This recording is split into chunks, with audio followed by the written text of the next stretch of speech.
मुन्ना गांव में रह रही हर गाय को चुपके चुपके बेहोश होने वाला दवा खिला रहा था। लेकिन मुन्ना गलत काम नहीं कर रहा था, बल्कि गांव वालों की भलाई के लिए कर रहा था। दरअसल मुन्ना एक खेत के रास्ते पर कुछ काम से जा रहा होता है। तभी उसने देखा कि रोड के किनारे एक बड़ा सा तालाब है और उसमें एक गेट बना हुआ है। मुन्ना उस गेट का राज जानने के लिए उसके पास गया। वह जैसे तैसे अंदर जाकर देखा कि तालाब के नीचे एक अंडरग्राउंड हॉल बना हुआ है और उस हॉल में हजारों गायों को रखा गया है और उन्हें जल्दी बड़ा होने वाला दवा दिया जाता था। मुन्ना थोड़ा और आगे गया तो उसने देखा कि ये तो एक बड़ा सीक्रेट रूम है, जहां रेड बुल अपने साथियों के साथ मिलकर आसपास के हर गांव से गायों को चोरी करवा रहा था। और उसने लिस्ट में देखा कि कल के दिन उसी के गांव में गायों को चोरी करने का नंबर था। मुन्ना तुरंत बाहर आया और सब काम छोड़ छाड़ के बेहोश करने वाला दवा खरीद लिया। और मुन्ना पूरी रात में चुपके चुपके एक एक करके सभी गायों को दवा देकर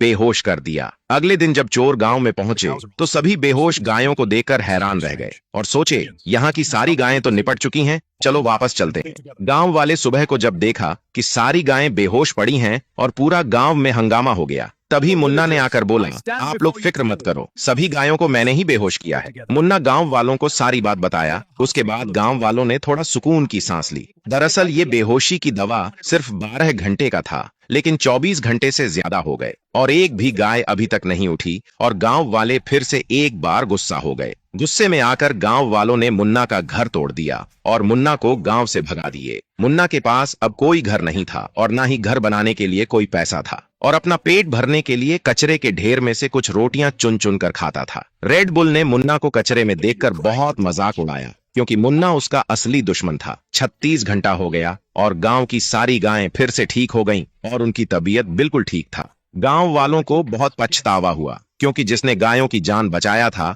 उसी को गांव से भगा दिए। गांव वाले मुन्ना को खोजने शहर गए। तभी उन्हें मुन्ना एक कचरे के ढेर के पास दिखा, जहां पेट भरने के लिए मुन्ना कुछ रोटियां खोज रहा था। गांव वाले फूट फूट कर रोने लगे और जब मुन्ना से गांव वापस जाने को कहा तो मुन्ना गांव जाने से मना कर दिया और बोला, अब मैं गांव तभी जाऊंगा जब वीडियो देखने वाले लाइक सब्सक्राइब करके कमेंट में यस लिखेंगे।